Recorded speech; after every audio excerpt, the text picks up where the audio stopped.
Hey everyone, and welcome to another Career Progress Tier 4 Challenge Guide in GTA Online. Today I'm going to show you the best ways to complete the new San Andreas Mercenaries missions Tier 4 objectives. Now unfortunately, I can't mark this as a completely solo guide because I'm just going to flat out say it right now. Some of these objectives for some of these missions either can't be done solo, or you have to get the most perfect run possible, and chasing that run will age you 40 years. So it's just not worth it, trust me.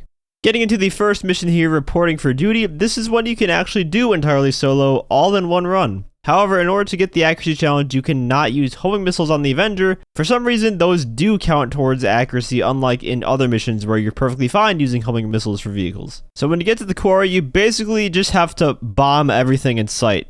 Now, depending on your skill level with bombing, it might take you a while to accomplish that. Luckily, you do have unlimited bombs on this mission, so you can just drop them non-stop if you want to. Just make sure you don't get too low so that you don't get shot by the enemies on the ground. It's best that you take out as many enemies as you can before landing the Avenger so you don't get surprised by an enemy that you didn't know was there, which would fail the health challenge. Just make a few passes to make sure no one's shooting at you before you do go in for the landing. When you do get the jogger, make sure to put it in the back of the Avenger, and when you do get it stored in the back, you're pretty much good to go from here. Any chasing helicopters are not going to be able to keep up with your Avenger, and you really can do this mission without firing a single bullet if you wanted to. But then we move on to the next mission, Falling In.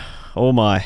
Excuse me for a minute while I go on a rant about this mission, but it is horrible for solo players. It's not designed at all for solo play. That's very obvious the moment you start it. So you have to go and retrieve 2 crates inside of a search area that is located in the water. So we're going to be doing a lot of swimming, right? Well, for some reason, they don't give you a scuba suit for this mission. Nor can you equip a scuba suit on the mission at all. You can't change your outfit. You're locked to the outfit they give you. Why would we not have scuba gear if this was our mission? So instead, we get to swim extremely slow because they give you rebreathers instead. It's dumb. But then you get to the really stupid part about the mission. If you're solo, I'm sorry, but it's a lost cause doing the no snacks and armor challenge, because guess what? There are infinite spawning helicopters that will come after you. And these guys have X-ray vision to see you and shoot you through the water even when it's like pitch black outside and shred you while you can't do anything about it. You can't fight back in the water, you're just stuck there. Your slow ass is just trying to swim back to shore to take them out, but either way, it won't matter if you do take them out because they'll just keep spawning in. So if you take them out and you're like, alright, now we got a chance to go. Nope, the helicopters are going to spawn in when you're in the water anyways.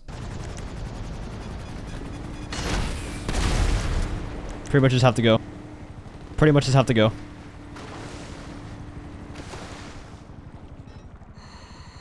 Pretty much just have to go. Oh my god! Like, how are you gonna hit every shot? You're shooting into the water, pussy! It's literally impossible. And sometimes they even send in 3 helicopters after you. Even shooting rockets.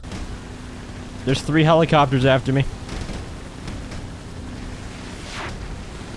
I'd be surprised if they fucking hit me with a missile.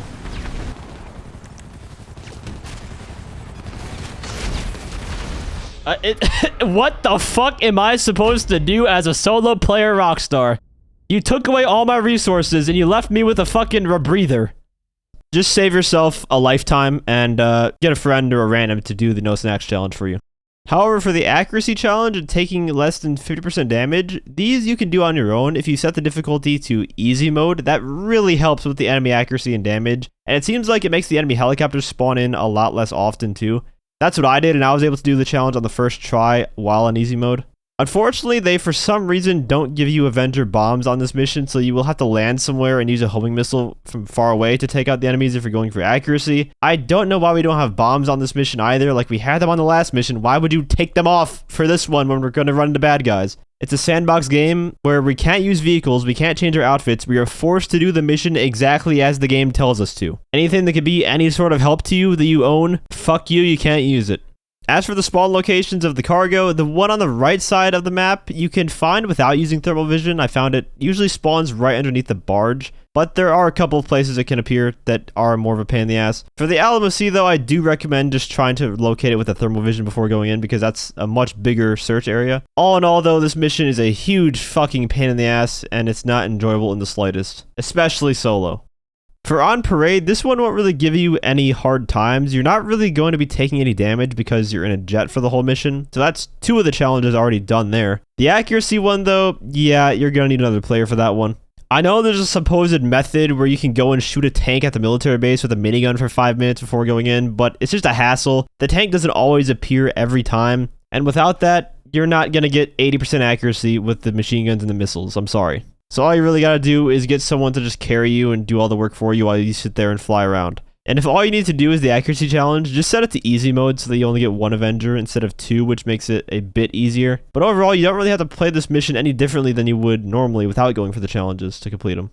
Moving on to the next mission, Breaking Ranks. I'm happy to say that this one can be done solo in one run if you do it correctly. There are 2 ways of handling the first part. You can choose to try to take out everyone silently, or you can go straight to the warehouse with the Avenger before you land and just start dropping bombs everywhere you can. I found that the loud approach might actually work out better for not taking damage. I was on a perfect run until I blew up the vehicle inside the warehouse and failed that way, unfortunately, so learn from my mistake and don't do that. Also, make sure to bring a hollow point revolver with you for those easy one-shot kills for the enemies. And just take pop shots when the enemies come out of cover while you're staying in cover and being careful. I'm not saying you can't use explosives in here at all, just nowhere near the van because you don't want to blow it up. The escape is also really simple. Just get on the train tracks as fast as you can, and you will avoid pretty much all of the enemy gunfire from your pursuers. And you won't run into any of the roadblocks, which is great. The train tracks will take you almost exactly where you need to go, so it's perfect. And it doesn't matter if Rooster isn't with you either. Don't slow down at all, just keep going to the objective. The 5th mission is Unconventional Warfare, and it is possible to do all the challenges solo in one go.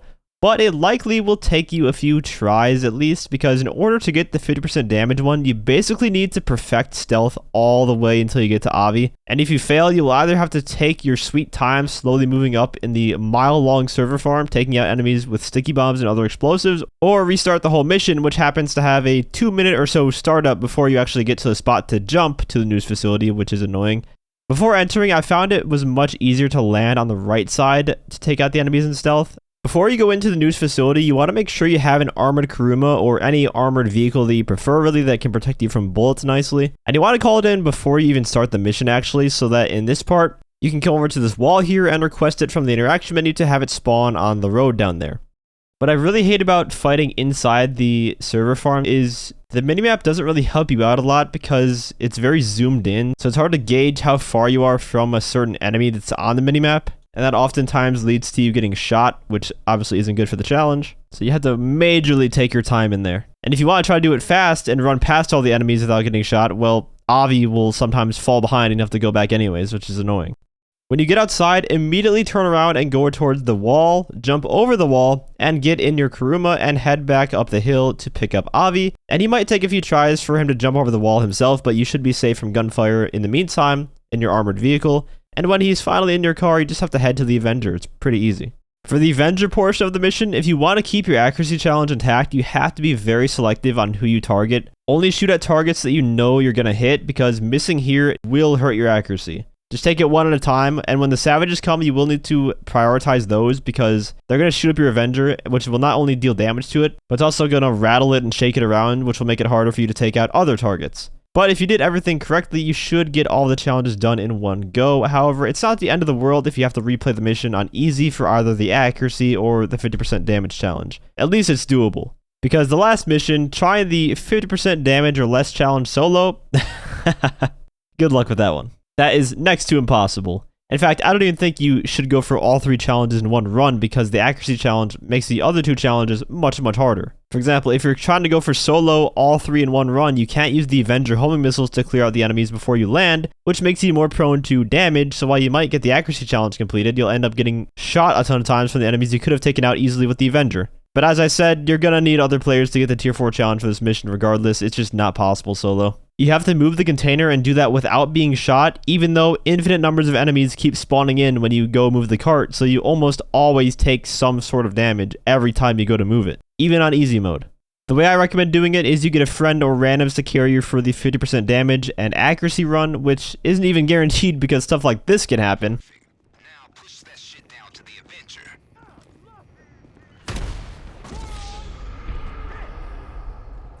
That's right, the enemies have rail guns that can basically one-shot you. Then for the no snacks and armor challenge, I would recommend doing this one solo, which might sound weird because I've been complaining about how hard this mission is solo, but the reason is the entire group has to not use snacks or armor for this to count. So if you're trying it with randoms, they're most likely going to be snacking up. They're not going to be knowing you're doing the challenge, which is going to fail it every time. If you have a friend and you're communicating with each other, you can both try to do it at the same time without using snacks, and that'll work too. But that will also make the mission a little bit harder because I'm pretty sure there's 2 crates of cargo to move instead of 1 if you have more people. As long as you take your time and don't try to rush in on some enemies, you can do it solo. And it'll make it a bit easier because you won't have to worry about the other 2 challenges because those should already be done. Anyways, yeah, Mercenaries Tier 4 is kind of a pain in the ass, but you'll feel great once you finally have them done, knowing you won't ever have to play those missions ever again. If you guys enjoyed the video or found it helpful, feel free to leave a like as well as subscribe to my channel for more GTA Online content. I want to give a huge shout out to all my channel members for your support. If you'd like to become a member for some exclusive perks, you can either use the join button or the link that's down in the description. And as always, thanks for watching and have a great day.